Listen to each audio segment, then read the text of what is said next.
देर आए दुरुस्त आए, कराची के मुख्तलिफ इलाकों में आलाइशें उठाने का आगाज़ कर दिया गया है। इसी हवाले से मज़ीद तफसीलात जान लेंगे। हमारे नुमाइंदे मोहम्मद अशद भी हमारे साथ होंगे, जबकि लाहौर से अरसलान हैदर और पेशावर से समीम जान हमें सूरत हाल से मुतालिक आगाह करेंगे। तो सबसे पहले मोहम्मद अशद के पास चलते हैं। अशद, बताइएगा, बिलाखिर इंतज़ामिया को होश आ ही गया?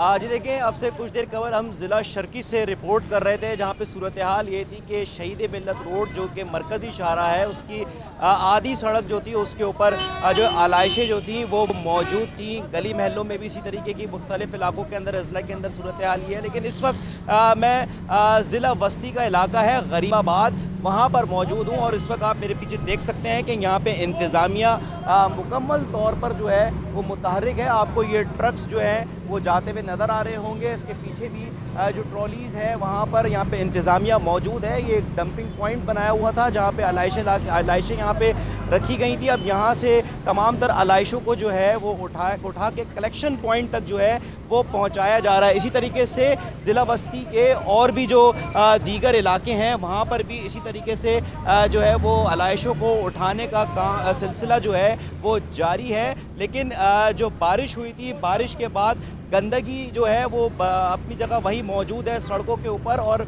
आज ईद का पहला दिन है और ईद के पहले दिन जो है शहरी जब कुर्बानी से फारिग हो जाते हैं तो उसके बाद ईद के कपड़े पहन के जो है वो निकलते हैं, अपने अजीज़ों के यहाँ जाते हैं। लेकिन कराची में आज सूरत हाल थोड़ी मुख्तलिफ है।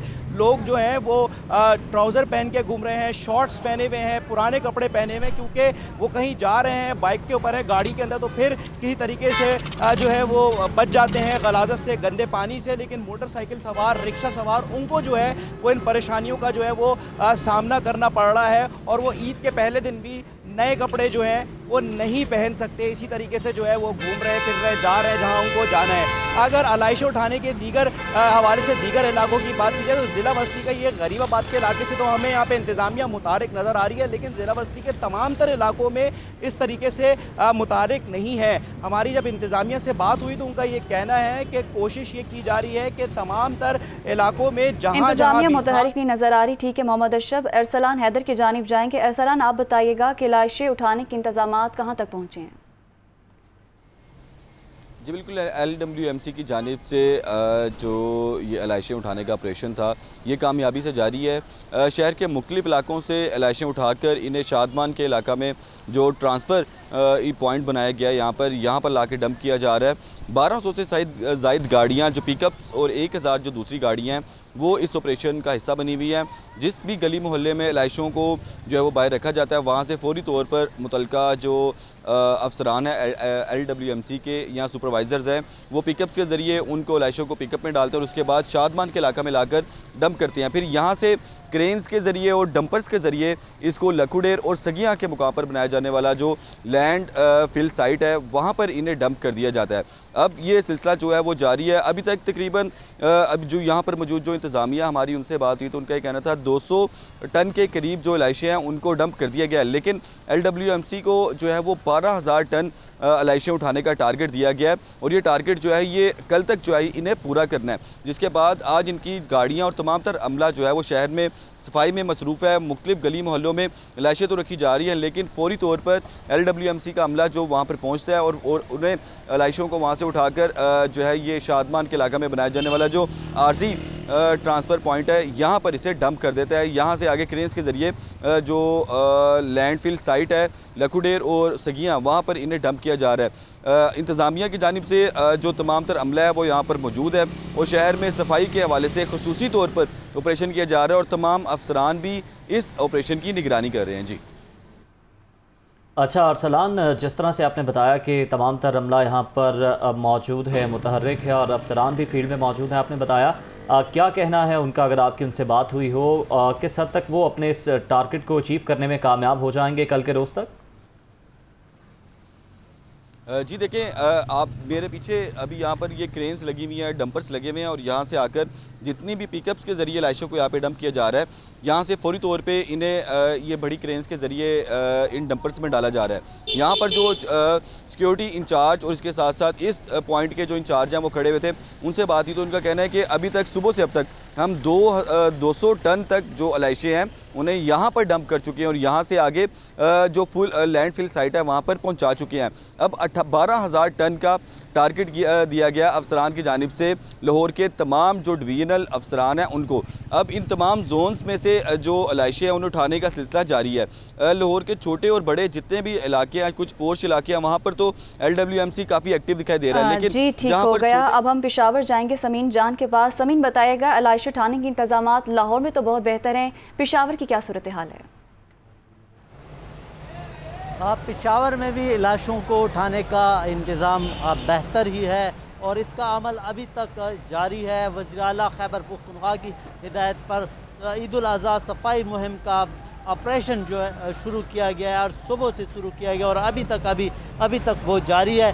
ताहम अभी तक जो है ना वो हज़ारों टन जो लाशों का गंदगी है वो उठाया गया है और यहाँ मुख्तलिफ़ गली कूचों से ये लाशों को उठा के यहाँ पे अंदरूनी शहर का गुलबहार में एक ही डंपिंग पॉइंट बनाया गया है। दीगर शहरों में इस समेत 16 डंपिंग पॉइंट बनाया गया, मगर अंदरूनी शहर में सिर्फ यही पे है और यहाँ पे सारे लाशों को जो है ना यहाँ पे ले आते हैं और यहाँ से फिर पंदू चौक जो है ना वहाँ पे डंपिंग पॉइंट बनाया गया बड़ा सा और वहाँ पे ये मुंतकिल किया जाता है। ताहम एक बात ये है, जो इलाका है गुलबहार का ये पोश इलाका है और यहाँ के मकीन जो है ना यही शिकायत कर रहे हैं कि इसके ताफुन और गंदगी की वजह से जो है ना बदबू की वजह से इन लोगों को बहुत ज़्यादा मुश्किलात का सामना है। ताहम एहलकार जो है ना हज़ारों की तादाद में यहाँ एहलकार जो है ना वो तैनात है और काम कर रहे हैं। ठीक है समीन, हमारे साथ ही मौजूद रहिएगा। कोयटा का रुख कर लेते हैं, फरीदुल्लाह हमारे साथ मौजूद हैं। फरीदुल्लाह बताइएगा, आप क्या मनासिर देख रहे हैं कोयटा शहर में? हाँ जी बिल्कुल, आज कोयटा शहर में जो मेट्रोपॉलिटन के एडमिनिस्ट्रेटर थे अब्दुल जब्बार बलोच, उन्होंने ये कहा था कि कोयटा शहर में 2 सेंटर बनाए गए हैं जहाँ से अलाइशे उठाने का बाकायदा काम शुरू किया गया है। तमाम जो मशीनरी इस काम पे लगाई गई है, तकरीबन 1400 के करीब जो एहलकार है वो डिप्यूट किए गए ताकि उठाया। अभी हम देखने में आ रहा है तकरीबन इस बात को 8 घंटे गुजर चुके हैं। अभी हम कोयटा के जो पोस्ट इलाका है एयरपोर्ट रोड, उसमें हम खड़े, रेलवे पट्टी के साथ जितना भी एरिया है लोगों ने जो है यहाँ पे अलाइशे और दूसरा जो कचरा है सीरी पाए वगैरह तमाम ला के फेंके, लेकिन इनको उठाने कोई नहीं आया, जिसकी वजह से यहाँ हल्की हल्की बारिश भी और बदबू भी फैल रही है। लेकिन ये लोग बड़े परेशान हैं कि मेट्रोपॉलिटन का जो अमला है यहाँ तक नहीं पहुँच सका है। इसके अलावा नवा किली का इलाका है, पश्चिमाबाद का इलाका है और सेटेलाइट टाउन का इलाका है, सरियाब रोड का इलाका है, हज़ारा टाउन का इलाका है, इसका जो बहुत से दीगर जो इलाके वहाँ से भी हमें ये शिकायत मिली है कचरा जो लाशें और दीगर कचरा है वो उठाने का कोई बंदोबस्त दिखाई नहीं दे रहा। गो के शहर के अंदर जो अंदरूनी इलाका है वहाँ मेट्रोपॉलिटन कॉर्पोरेशन का जो अमला है वो पहुँचा है, वो लाशें उठा रहा है और यहाँ से उठाने के बाद वो जो मशरकी बाईपास में जो डंपिंग पॉइंट गए वहाँ पहुँचा रहे हैं। लेकिन जिस तरह से काम होना चाहिए था अब तक वो काम उस तरह से नहीं आ रहा है, जिसकी वजह से लोगों को शदीद मुश्किलात का सामना करना पड़ा है। उन्होंने मेट्रोपॉलिटन कॉर्पोरेशन के एडमिनिस्ट्रेटर ने दावा किया था कि आज हम फुली तरह हमारे तमाम जो काम होगी, जितनी अलाइशें हमारे कंट्रोल में होगी, लेकिन अब तक के जो हालात देख रहे हैं उनके कंट्रोल में कोई नहीं है। शहर के मुख्तलिफ इलाकों में अलाइशें पड़ी हुई हैं। जी दावे किए गए लेकिन अमलन कुछ नहीं हुआ। बहुत शुक्रिया मोहम्मद अरशद, अरसलान हैदर, समीन जान और फरीदुल्लाह हमें मुख्तलिफ शहरों से सूरत हाल बारे रिपोर्ट कर रहे थे।